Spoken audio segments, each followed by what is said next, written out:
Well, good morning, everybody. Welcome to the Underhood Show presented by Mel Hamilton Ford. My name is Phil Nightingale and Josh Profit. Morning, Josh. Good morning. It's a beautiful Saturday morning out there in Cakeland, right? It is. I hope Gus isn't watching this morning. I bet he is. I bet he's hot to trot, watching and seeing what we're doing, what's going on. Somebody's going to get in trouble. Probably. It's not going to be me. Okay, well, whatever.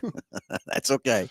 Someone's got to get in trouble. Might as well be me. That's for sure. You're not wearing blue. So. I know. I just saw that too. You got black on. Anywho. That's why I'm going to get in trouble. Surprised I ain't got a text already saying, "What's the black about?" What's the deal? So, hey, it's a call-in show. Josh, we don't have our number up down there, do we? Oh, yeah. Let's get that going. Let's get that up down there at the bottom. Anyway, it's a call-in show. Anything ailing your car, tires, brakes, batteries, anything you don't understand about your car, something you're having going on with your car you don't understand, or you just want to talk about anything in the automobile world, anything about new products or whatever might be happening, 316-462-3673. That's the number to the front desk. Dial it up. Tell the girls you want to get passionate in the podcast. We'll get you on the show, and you get a great prize package about over $130. And we still haven't figured out if it is over. I know it's over $130, but maybe it's over 150 now. I don't know. But we need to kind of check that out and see what's going on with that part too. So 316-462-3673. And then again, Josh, what's in that package is always... So we're going to mail it out to you, but it's going to consist of the works, which is an oil change and tire rotation. We use Motorcraft oil and filter products here at Mel Hamilton Ford. While we're performing that, we're also going to complete a multi-point inspection on your vehicle, checking over the brakes, tires, steering, suspension, all the safety-related stuff. You're also going to get $10 to Mel's Diner, so you can get yourself something to eat and drink while you're here with us at the Big Corner. Complete nitrogen for your tires, so you get all the great benefits that nitrogen has to offer. And then BG products package, which consists of a can of MOA or motor oil additive for your engine oil, and then 44K for your fuel system. Again, just getting that thing geared up and ready to go for that next 5,000 miles of driving. So 316-462-3673. Let's get the phones ringing. And everything changes 23. Good morning, guys. Well, good morning. Whoever everything changes 23. Not sure who that is, but we'll figure that out maybe here in a minute. Bill Lesmy, you're in Washington, D.C.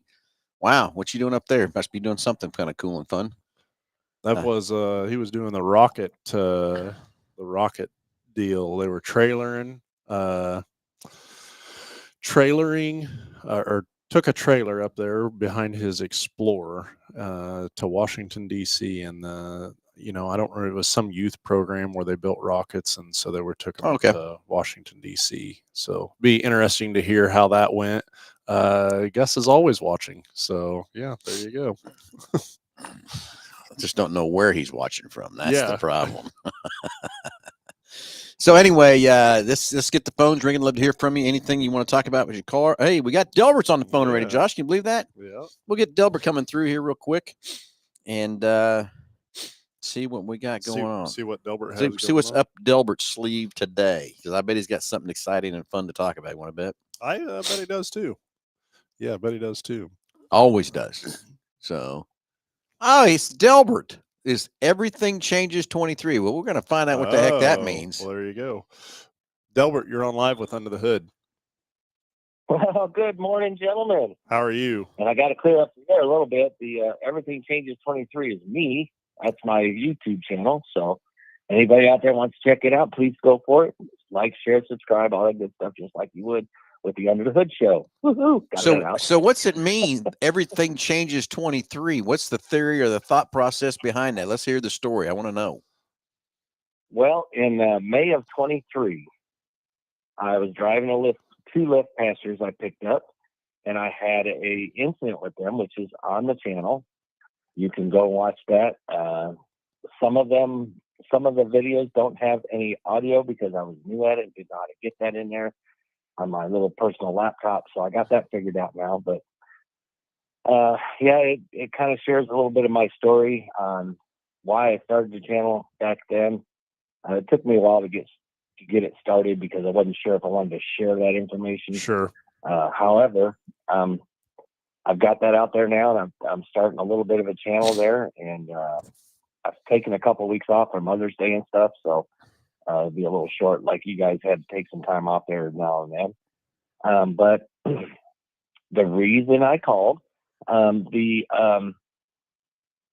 hit the elephant in the room with the recalls for the Bronco Sports.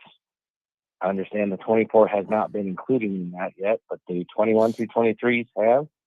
I don't know what that For is, the, Josh. Do you? Yeah. So there's If there- yeah, yeah. go ahead. Go ahead. It's a leakage of, I think it's number 3, isn't it, Yeah. Josh? Of Correct me if a I'm wrong. of a fuel injector. Yep.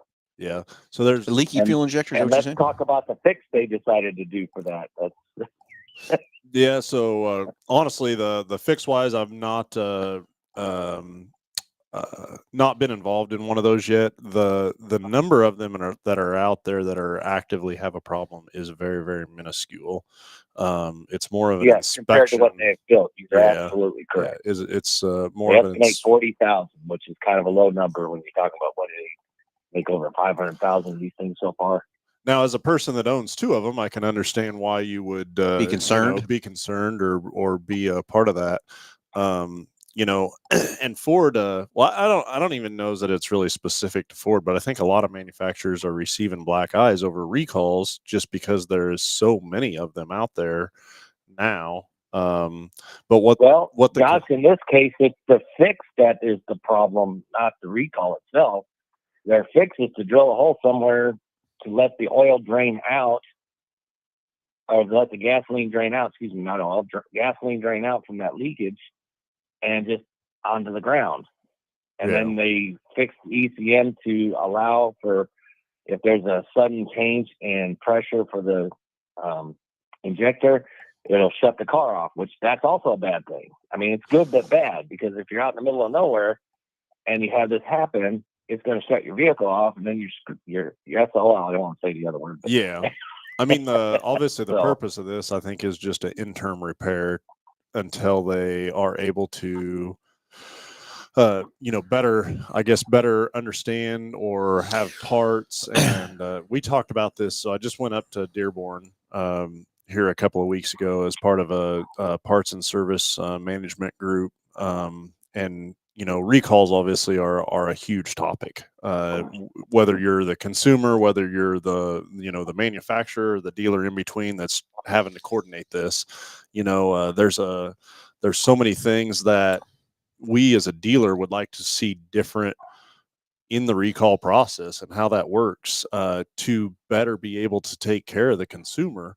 The problem is that you get manufacturers out there that want to fudge the system, or Well, yeah, let's get that elephant out of the room for a minute. and so then yeah, exactly. then Yeah. there's a third party, a government agency that steps in and says, okay, well now, you have to do things this way and so then they get involved, and then you get huge fines if you're not doing that too. So I'm with you on maybe some of the.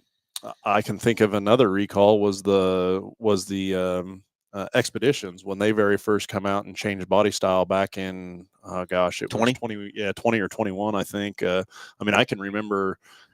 So you already had a bad situation in the sense that COVID was around and the number of units in operation was very, very low.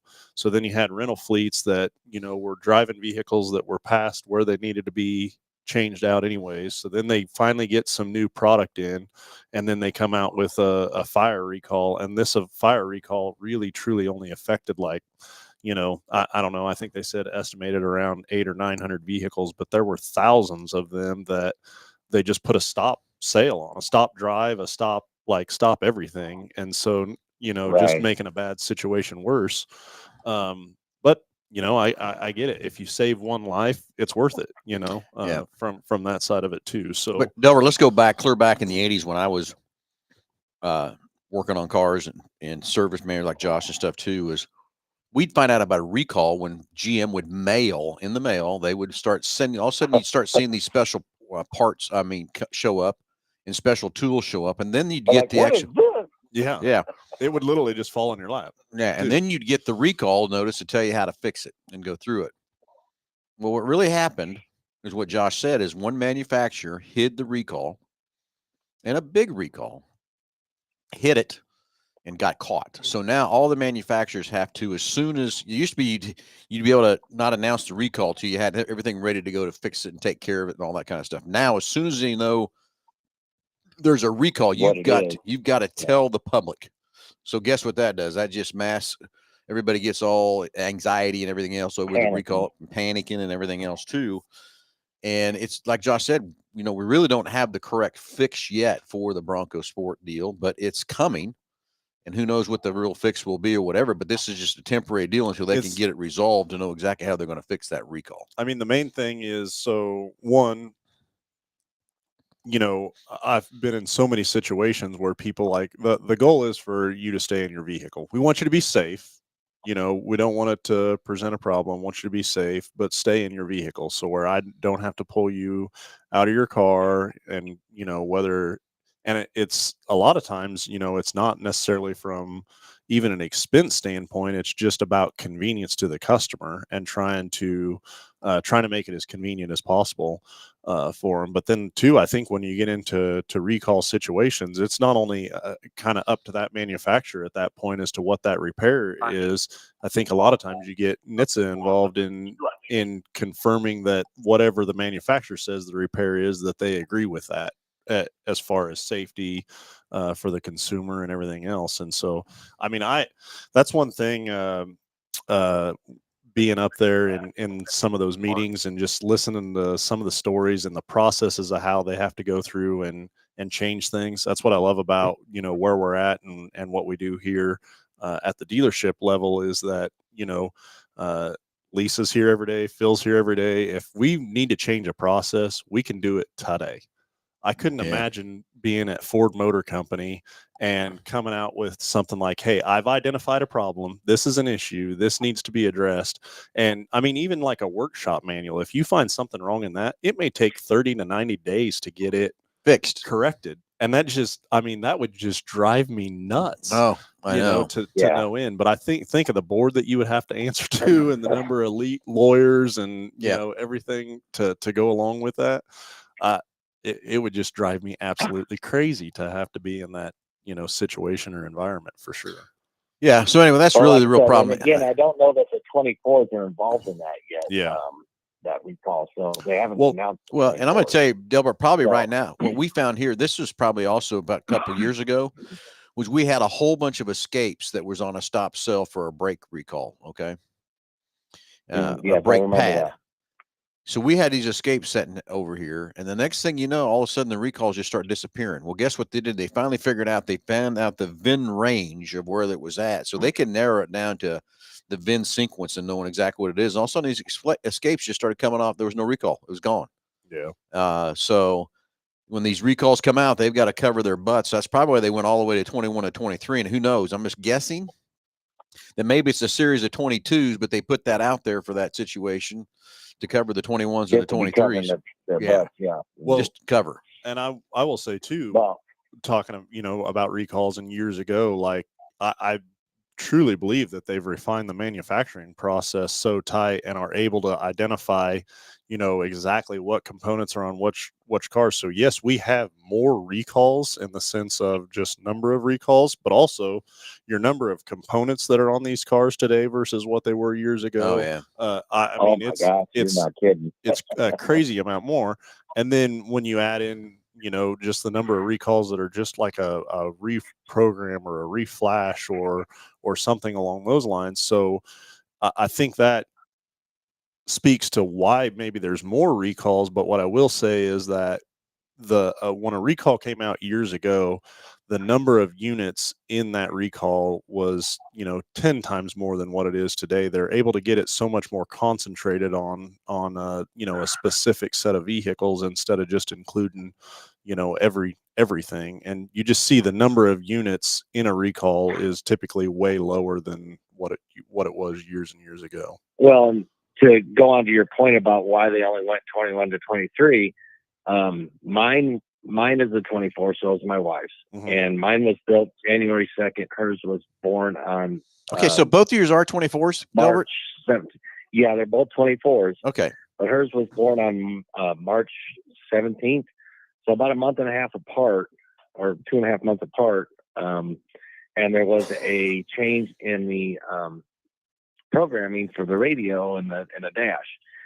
So, for example, her speed limit on the digital part is right in the center, and it's a little bit bigger, where mine is off to the right, and I see the road, if you will, display always, and she doesn't. So it's a minor change, but just goes to show they make changes even during the course of the model year, and that's why people need to understand that these recalls are not going to hit every 21, every 22, and every 23. Well, so, and I'll even take that one step further, and then okay, now let's include the media into this deal. Do you think how are they going to spin that story? Which way is that story going to you know what I'm saying? well, Is it going to go? Depends on if they own any of the stock. Well, okay, Yeah. Did I say that out loud? Oh my Yeah, God. I think you did, but that's okay. I'm with you. I will say I do own Ford stock, so I do have that as an incentive to be part of Ford. But Yeah. I've always believed in Ford since I've been a Ford member since 2018, and they have done me no wrong, including you guys. So, and Phil, we need to talk after this is over with. You need to give me a call when you can today. Okay. I sent you a message about a week. Oh God, you did too. I forgot about that, Delbert. Too many irons in the fire, buddy. If you think I did that on purpose, you're crazy. You.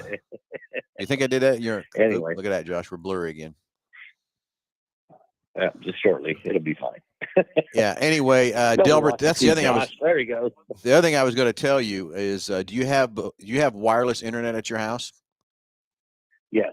Okay. Did you take both your Broncos and connect them to the wireless internet? Do you have to actually physically connect them? Because I did not. If we have to. Yes, you physically do. It's in the settings in the dash, and you want to do that because Ford will come up with small updates over the air, not big ones, because big ones they can't do it, but over small updates. And I'll give you the best example I can give you of that happened is we had a lady bought an Expedition, and she traded in an Expedition, and there was one button on the dash on her big screen that when she would pull into her garage, she could hit one button and the front camera would come on and she could pull in her garage and park real easy. Okay. With the new update, it made it to where she had to get so close to everything before the camera would pop up. It would just automatically come up and show you the front view of it. Yeah, but you had to get close to an object to get it to pop up. She liked to pull in, hit the button, and then the camera would be there so she could get in close. Over the air updates went in and put that button back on the dash on that model year that she had on her old one and put it back on the car. So now she can pull back in her garage. As she starts pulling in, she hits the button. The front camera comes on and she can see how she's going in. And I'm telling you, that little feature made her so mad and so angry. It was crazy. She was ready to go back to her old vehicle. So they just did. All of a sudden, he called me one day and said, "Hey, guess what? They had to do an over-the-air update because that button is back." So that's the other reason you want to do that to your Broncos. And everybody needs to do that. Hook your car up to the wireless updates. So it'll do updates over at night. And it will be just minor stuff. Now, I'd have a couple people complain to me about doing some of that too, that it goes and sets some of the settings back to factory settings, which I get that too, but I would want the update. And Josh, I don't know about you, but yeah, little inside joke there. And then after the update and you have to go in and do something to fix it back the way you had it, that's a good thing because then you keep familiar with your settings where and the how they're settings set are. up. Yeah. I wish everybody thought like that, but yeah. There's a lot of settings in there. It took me a while to find the child restraint setting in the back to turn it off because we don't have babies anymore to put in the back. So on the check for rear occupants when you shut the vehicle off. Yeah. I think what it always blows me away, and I think it's even more a true story today than it is years ago, but these vehicles are becoming more and more advanced, and there's a little thing called an owner's manual. Well, in fact, a lot of times now it's even digital. It's part of the screen. They don't even print the books, but I can't tell you how many cars that I've got into and a customer has a question about something and that book's never even been cracked, which is fine.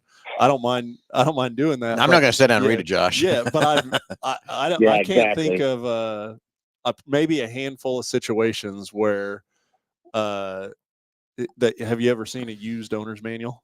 You know what I'm saying? Like you open it up and seen the spine cracked on it or creased on it or whatever. No, I've seen a lot of stains, a lot of stuff and everything wrinkled up and all that kind of stuff. I can think of Yeah. very, very old vehicles that we've traded for that you open it and that owner's manual is still in the plastic. or yeah. Well, whatever. back in the day, you would open it up just to find out where your fuses were because they used to mark Well, them. Then yeah, they took that yeah. away, Yeah. put it in the owner's manual. Now it's back on the vehicle again. You know, So they've changed things a little bit. But the other thing is that Ford's parts website is horrible. Oh my God, it's so horrible to try and find parts. yeah. Well, you should see the catalogs we have, Albert, to go through all that too. I understand. There's tons of parts. I mean, it's good and bad if you kind of figure out how to navigate it. But their parts manual, I shouldn't say parts manual, parts sites are horrible. They got these antiquated pictures and drawings, and I'm like, come on now. Yep.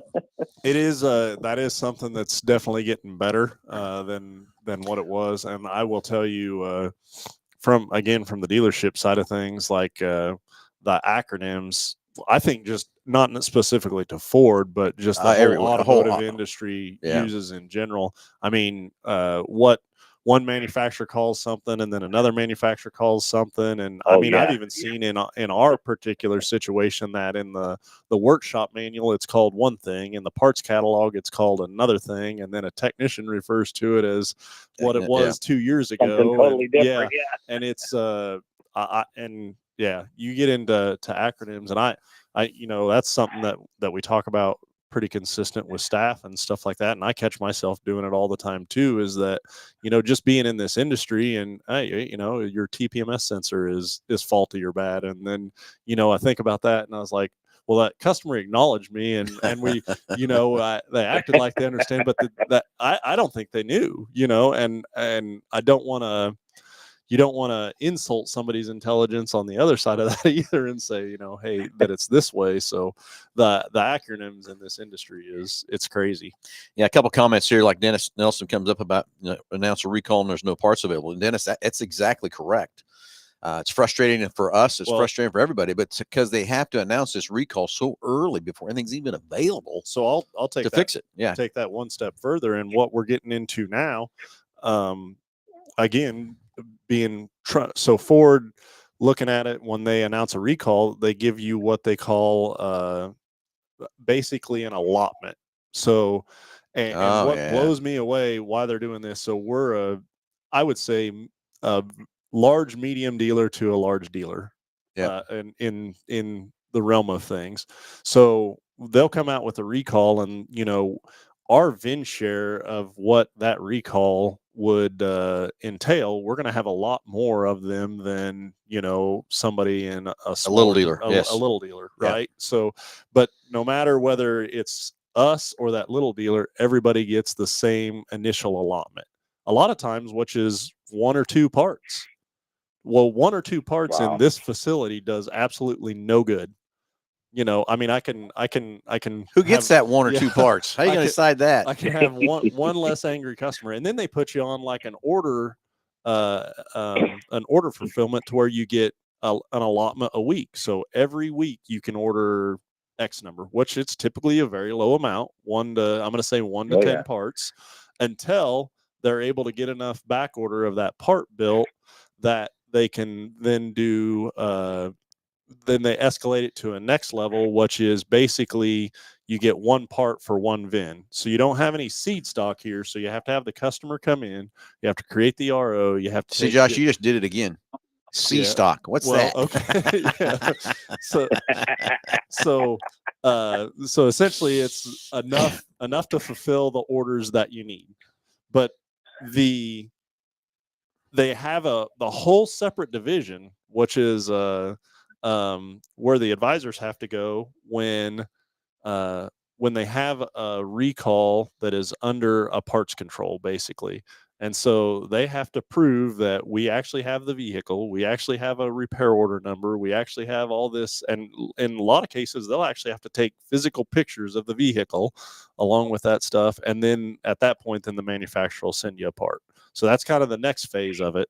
And then the third phase is, okay, now we have enough parts out there, we're going to do like an open order. And then that's when it's kind of unmonitored. But basically, if you get caught with with an abundance of it, then it becomes an issue. But it just blows me away when they initially start out a recall like that, and they want to give every dealer the exact same number of parts, and it's a very, very low quantity of parts like that. I mean, there may be dealers across the country that would never even see that vehicle, and they're Yep. still getting the same number of parts that I am. Yep. You know, It's like when the new Ranger come out, they gave every dealer one. Are you kidding me? I get one, and the guy down there, come on. Yeah, some of the things reasoning. I'm sure there's. I don't know. I'm still trying to fathom some of them reasoning and stuff that goes through that. I just don't get it. I don't. So there's another subject that we could probably discuss, and this could take a while as well, is the right to repair that's going on. And part of that is, how the manufacturers, and not necessarily as much Ford yet, but how they're making it so everything goes through that ECM or PCM for power. So there's a signal going, but there's no power usually to some of these places, and that makes it more difficult for, say, car stereo installers and that kind of thing, and adding aftermarket parts to your vehicle kind of thing. I will. You talk about aftermarket parts and stuff like that. Whenever a vehicle comes in and we have an issue with it, I'll give you an example of this. Had a customer come in the other day and had a rattle in their truck going down the road. It was a very unique rattle, but we were sitting there fighting it and went over several different things. Finally, I got involved with it. So you found my 10 millimeter? So finally I got involved with Sorry, it. I didn't mean to interrupt. And my instruction to the tech was, we got to get this aftermarket stuff off here. I'm not saying that caused it, but also, like, they didn't have a problem until the aftermarket stuff was on the vehicle. And so what's going on? But it had wheels and tires. It had aftermarket running boards. It turned out it was the running board that was actually causing the issue in this truck. And I will agree 100%. It was a very unique rattle. It was coming from kind of an odd location, and I wouldn't have necessarily put two and two together. But almost every time when a vehicle comes in and we're fighting an issue or a concern, I'm not going to condemn that aftermarket component, but I'm certainly going to look at it pretty close initially to make sure. And I can think of, in many cases of a draw or an electrical issue with a vehicle, and somebody's added some sort of stereo or phone charger or something along those lines. I'm going to go back and date myself a little bit here too. When I was running the helping Don Davison and Halstead run the Halstead Auto Supply and running parts and stuff. And it was back then, the aftermarket really did have some better parts that would work on your car. True. And stuff like that. And from that standpoint, but now today, it's my opinion. Don't want to kill everybody out there in the aftermarket world or whatever, but now it's so hard, like you said, Delbert, to get things to talk to these computers and work in these computers, aftermarket stereos, and then putting wheels and tires on vehicles. If you don't do it correctly and size them right, do all the stuff right, it's gonna mess with a lot of computer stuff. Just think of the cameras, the sensors, and all that stuff that goes into play. Can it be done? Yeah, it can be done from that part, but just it is so difficult today on some of those situations. But I want to be honest with you today. If I need to replace my brake pads, or I'm going to replace my filters or whatever it is, if I'm driving a Ford, yes, I'm going to use Ford parts. I mean, it's just my opinion. They've tested those parts. They've been certified. The aftermarket doesn't have to go through the testing like any manufacturer. What a manufacturer has to go through to get that part approved or get it to be able to be on your car from that part. It's like wheels and tires. The aftermarket don't have to do crash tests and all that kind of stuff to put wheels, aftermarket wheels on your car. But Ford, if they sell them, they've got to go through the crash test and all that to meet that, and corrosion tests, all of that, before that wheel can be installed on that model. So kind of crazy. So one other thing, I know you and your son have the race car. Yep. And I don't know what type of motor you have in there, Ford, Chevy, whatever. But do you use the regular manufacturer's parts on that, or do you go with aftermarket in certain aspects for your race car? Well, I'm going to tell you it's there's a lot of parts. Specialty parts. Yeah, there's a lot of specialty parts that a lot of manufacturers make out there that's on that car, from that part that the manufacturer part of it, yeah, we run a crate motor because that's what's the most competitive. And we've tried other things. We're working on a couple of different ideas we're working on now and stuff like that too. But that crate motor is the best way it kind of works and stuff. But there's just so many manufacturers kind of the same way. I can just rattle a few of them off. Like Holley has so many parts, and Weir's Manufacturing has so many parts. Oh my God, yeah. And that kind of stuff. But is there knockoffs of that stuff too? Yeah, but I can promise you those knockoffs aren't on my race car. But there is a lot of those knockoffs out there and stuff like that from different things and stuff like that. There's different wheels you can use and stuff like that. They're all approved to race and stuff like that too. But I run one wheel because I've just had good luck with that wheel and stuff from that part. But as far as that crate motor, we buy it through a race division from that part. That's from that part. But am I using their oil? No, I'm using BG oil in it. If you know the truth, from that part. But mainly we're using the right top of the line parts that are made by the race manufacturers out there that are proven and good parts. So I guess that's how I kind of solved that up. Well, I guess the other thing too is when you're looking for a part, I'm looking for performance. I'm not looking for price. Yeah, you're not on a budget. But that's also not to say that, to go out and buy the most expensive thing either, right? No. You know what I'm saying? Like it's got to be tested and know that it works. It's like last night I was we getting ready for the race and had a little altercation down in the pit, so we had a little delay there, and I was talking to another gentleman about shocks. And there's probably about 4 different manufacturers out there of shocks for these race cars. And everybody's got a different opinion. That's what we were discussing on what shocks I have on my car and all that kind of stuff. And basically, man, your shocks are too expensive. Well, no, my shocks might be, but over the long-term haul of what that shock's going to do, stay together, handle, I've spent less money than he's going to spend when he buys that cheaper shock. Just going to wear it. It's going to wear out quicker. It's not going to wear out faster, possibly, and not going to keep that race car on the track. Right. That's the big thing. That's those shocks really help you do is keep that race car on the track. Yeah, exactly. So there's so many ways of looking at Delbert, and just like you said, what do I run? I'm going to run the best I can find that's going to perform the best. And it's kind of like I still remember, this just pops in my head. This was probably 4 or 5 years ago. I walked into we were at PRI, and I walked up to MSD's deal, and they got a brand new distributor. Tell me how great that distributor is, everything else like that. I said, I got to have that. Do you think I asked how much it was? No, I really didn't. I wanted it. I wanted it because I knew it was going to do better in the car, and off we went. But that's just how things go. You find the better parts, you find the better stuff to help you perform. In your particular situation, when you're going by a specific set of rules, everybody's car is probably very, very close. And so any little thing you can do to be have an advantage, right? Is more competitive. More competitive. There you go. More competitive. I like it. Yeah. I mean, we're looking right now, and we're looking at the race car. Like I was talking to some salespeople this morning after a race last night. We've had 4 seconds in a row. And they said, "Would you change stuff on the car?" I said, "We change something every race, suspension wise or whatever, to try to make that car better." But we're hunting now for hundredths of a second in a lap that's anywhere from say 7, depending on the side of the track, 17 seconds to 21 seconds. And we're looking for hundredths of a second to be faster than the next guys. That's about what it takes. So they need to do. Let's be honest, though. Sometimes it's the driver. Oh yeah, it may not be the car, and you're trying to change the car to match the driver for that evening. Well, and the thing on dirt track racing is you got to be able to read that racetrack and know is it heavy, is it light, is it where is it from. How do you adjust your car for that deal? And that's what I'm telling you why we missed it last night. We thought the track was drier than it was, and we set the car up for being more dry than what it was, and missed it a little bit. But and then the other thing though too is like your track conditions change during the race, too. So I don't know that to judge what the car is doing, but then also predict where the track's going to go too. Plays a huge part in being able to do that. Well, it's like last night at 2:00 when I got home, Tanner Mullins texted me and said, "How'd you do?" And I told him second. He goes, "Is the video up yet?" And I said, "It's up." He said, "I'm going to go watch it."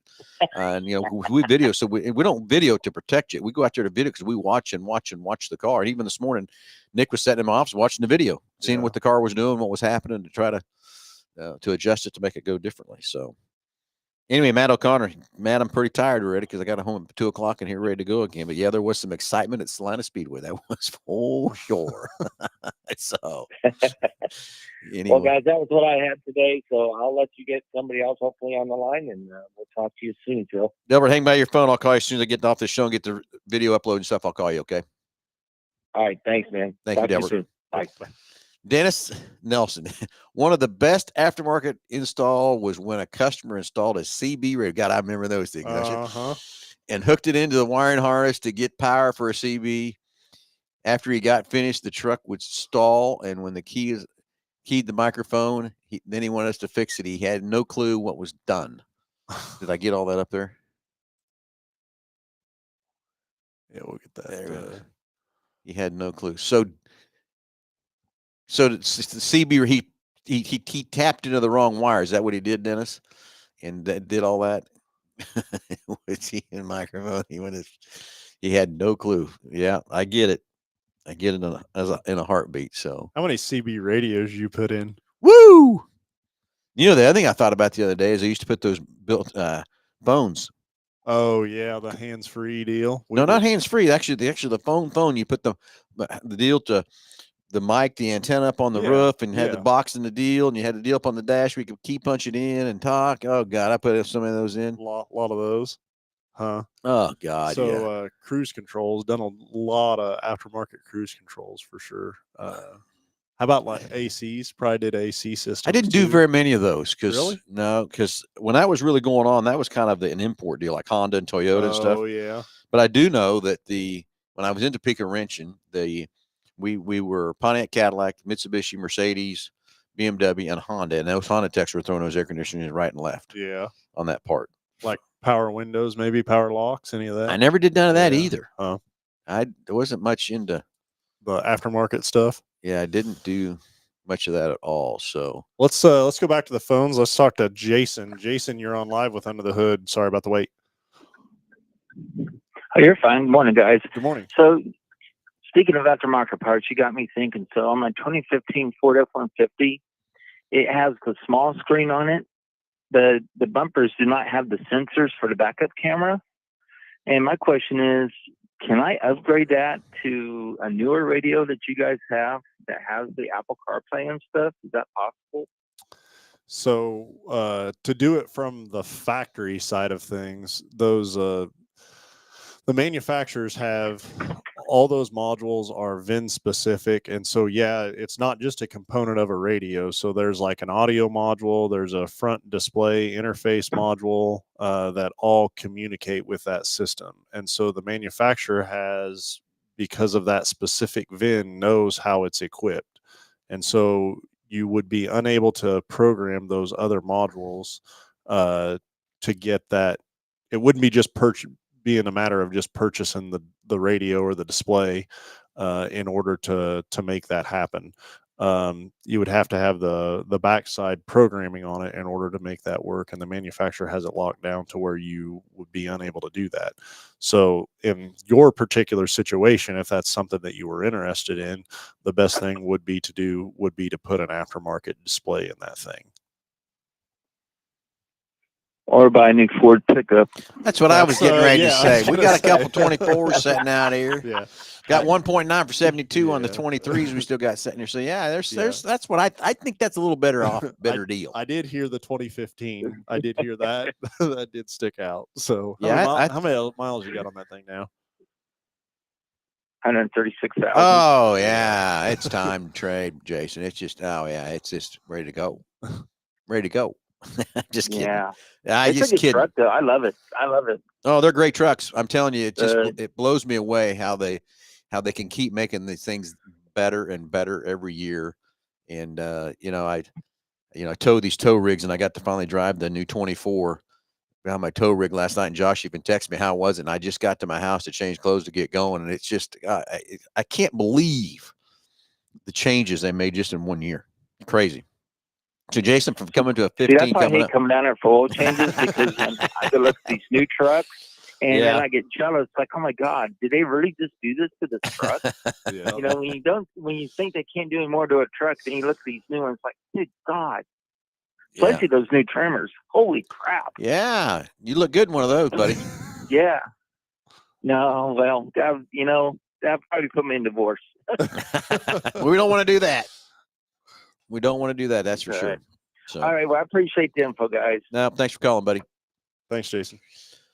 William Millspaw, do you guys find a lot of aftermarket remote starts? Do you find that they have presented problems with the computers? Thanks. Yeah, Bill, years ago, we could really put on a lot of aftermarket. And I did a lot of aftermarket remote starts, Yeah. add-ons and stuff like that now. But today with these newer cars, to try to put these in there to talk to the computers and all that kind of stuff, pretty tough from that part. And Josh, what are you seeing now? Is now that Ford passes out, the remote start things kind of went away. It's an app on your phone. You just fire your car wherever it's at and that kind of thing too. So it's just kind of one of those deals that adding on a remote start is kind of a thing of the past. It's I mean, you still see people do it. It's definitely more prevalent, in the wintertime or when you get to your colder seasons. I've seen typically really hot, extreme hot or extreme cold. You see kind of an influx in people putting remote starts on things. The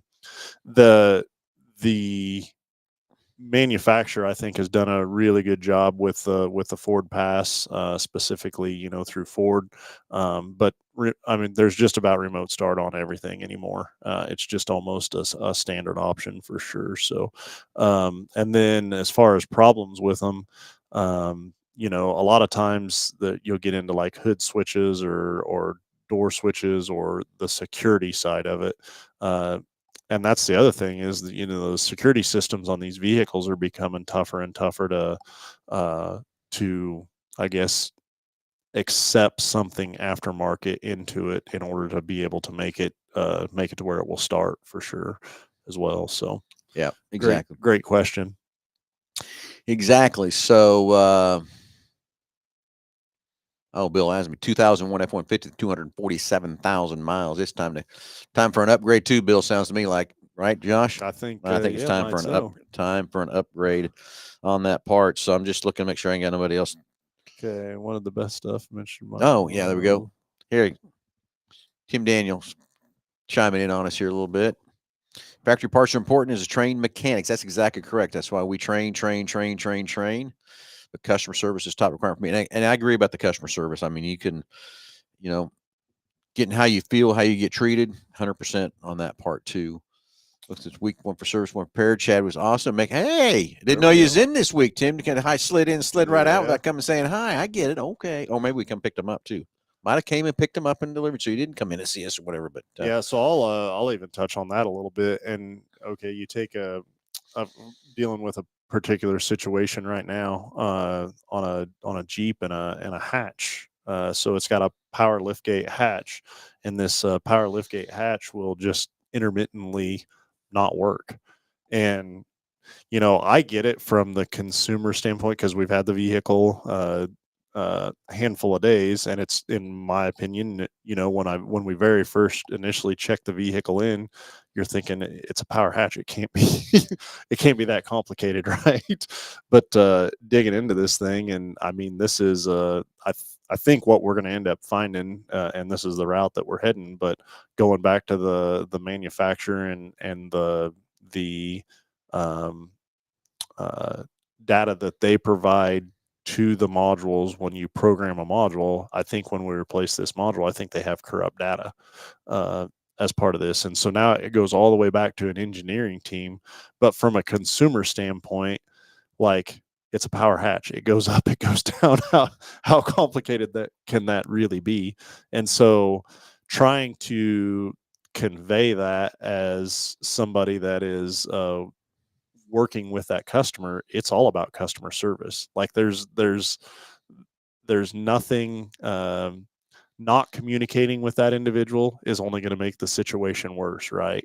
Not informing them of where you're at in the step-by-step process and how things are going. And it's still a crappy situation, and it's still taking way longer than what we needed it to be. But to make sure that they're not inconvenienced, that they still have, modes of transportation and are taken care of through the process, that's the difference. Because in this particular situation, you take the customer service out of it, and I'm guessing you're going to have a really pissed off customer, right? Yep. And So definitely acknowledge that that's an important factor in Yep. in that triangle, I guess. Agrees 100% too. Matt O'Connor, you mentioned the best stuff in race car. Yeah, I hear you. Brett Berry camp. Let's put this one up for shade, Matt. Let's see. It's going to be a couple weeks before we're back at Salina, but let's see when Brett Berry starts in the back like Jake does. You know, all the time he's paying second there, buddy. He's passed more cars than anybody on the racetrack. So, you know what? Let's see what happens, Mr. Berry, when he doesn't get to start up front like he's had to the last couple of weeks. Okay, chalk that one up, and we'll see where we're at for a change. We went out to Hayes and had the same kind of a situation. So, Matt, I understand what you're saying, but again, we're looking for tenths and hundreds and everything else on these race cars, and it's easier when you start up front than it does when you start 9th and 10th and come flying through the field. So we'll see when Mr. Berry now gets to start in the back of the pack and see where he can finish up with. So anyway, Josh, we're about running out of time. Had a lot of great conversation with Delbert and everybody else. Lots of great comments coming through. Really have fun with this show and everything else each and every Saturday morning from that part. But we've got Jordan headed I forgot about Jordan. Yeah. Should we let him on or not? Well, I'm not sure we should let him on. I told him to send them. I guess We don't got to. We can hang up on him. We can. We do not have to take the call. But we'll get him patched through here, and then I'll let you make that decision once we get him patched. Get him through. on, yeah. And Matt O'Connor, I get it. Just keep busting shots. We can't give each other a little bit of trouble and stuff like that. It's never going to work. It's competition. It's fun. It's called passion, is what I call it. So what? I don't think you'll ever get. You'd have to have a specific group of people to do this, but I think they ought to do have a race. Then they take like first and second and third, and then everybody mixes up cars, and then they go again in somebody else's car. I don't know. No, I'd scared to death, but somebody get in my race car. Oh yeah. I know what you're saying there too. It's just thing. I know IMCA and their rules are trying to make it more competitive, more fun for the fans, and I get that. So we're there to put on a show for the fans, inverting those cars. I just don't like the whole 10 invert. Yeah. From that part. Here we get going here at Hutchwood. We can talk about that here in a little bit too. Is we're going to try to do maybe some qualifying. And do some things from that standpoint, kind of like the World of Outlaws do and that kind of stuff too. Well, from that part. Where's Jordan? I'm here. You didn't bring. I thought you'd bring me in. You know? Like well, we're trying to think about that. We were trying to decide if we was going to bring you in or not. I feel like bring me in with like some gusto. You know. He's on the couch. But qualifying is the only way to race. Qualify. Well, run your heats, line up the feature. The cream rises to the top. It's the only way to race. I hate handicapped starts, handicapped racing. It's professional. It's professional sports. The handicapping's done. Well, heads up. And I'm going to go with this. Does NASCAR invert? Nope. No, sure don't. Okay. Does IndyCar invert? How many laps they're running though? Oh, I get they're going to run 400 or 500 laps. See what I'm saying? So here's my thing from a spectator. Flip it on us, Josh. From a spectator standpoint, when you do that, you're creating more of a show. But now I will say that if you do that, I think you got to run more laps than what you do. It's in the laps. No, you're right. You're 100% right, Josh. It's better for the fans. And as a Chiefs fan, I wish they'd start the Chiefs with 7 points on the board. Let's go with your theory. I like that. Yeah, and in the invert, I get because I've talked to IMC in depth about this process and what they're doing and what they're trying to do, and it's about the fans. I get it. It's what pays the purse, that pays everything to put the fans in the seats to make it more fun and competitive. But again, last night it was just Jake and Brett Berry. They were out front of everybody gone, and Jake started 9th and Brett started 3rd, I think, or whatever, and those two are gone. So is it really a race when Jake comes flying through the rest of the field and all that kind of stuff and make it more fun? I don't know. Now, if it was a more competitive, bigger, instead of just 12 cars like we had last night, if we had 24, then I get maybe there might be a little bit more fun in that issue from that situation. But I still think qualify and line them up and race them. That's what we're here to do. We're here to who's supposed to be the fastest. If you don't like that, pick a different sport. Pick a different sport. If the fans don't like it, pick a different sport. That is motorsports. That is racing. Quit handicapping it. Yeah, Josh, you're wrong. Tim Daniel, do they invert the score in the football to half? Nope. 100%. No, score keeps going. So, and that's my figure. It's like USMTS. They do the same thing. They do the draw. I mean, it's just the luck of the draw. You might start clearing the back, but you get passing points. But still, if you don't pass enough cars because you don't have enough laps, 8 laps to get there, you're still going to run a B feature. Then you're still at the back of the pack getting into the A. From that part. So it's a luck draw. It's not a draw for, from whatever. They did a qualifying for a while, but they went and they inverted 6. I think that was too many, in my opinion. Not being negative towards that situation. I think inverting 6 on that was too much. Invert 2, invert 4, something like that to go from that part. I think it's fun to watch qualifying. Yeah. I mean, fans go all over. Look at the press that Indy's getting right now for Kyle Larson out there running almost number 1, first time he's been in an Indy car. But they're qualifying. But again, I get Absolutely. it. There's all different ways to skin a cat, and stuff and everything else too. And you know the rules. You just got to play by the rules. Tell me the rules, and I got to go play. Yeah. Bottom line, if you qualify, no one is going to get lucky and win it. It's going to take the lucky. Oh, I drew the pole and I won it. It's not going to happen.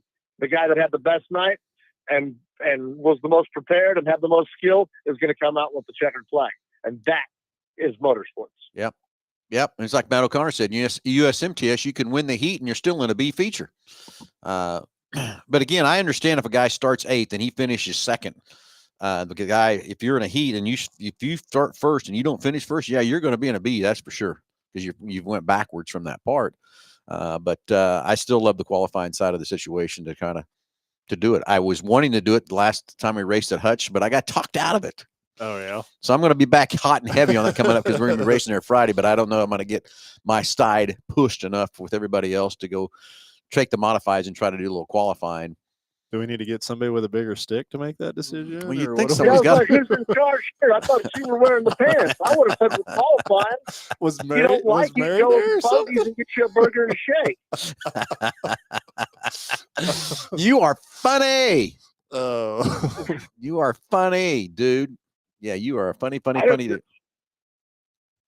thought you were the guy in charge. I guess I was wrong. I guess someone else is running the show over there. I don't know. Well, you said one thing right. I am in charge, but I'm trying to work along with everybody else. It's about yeah.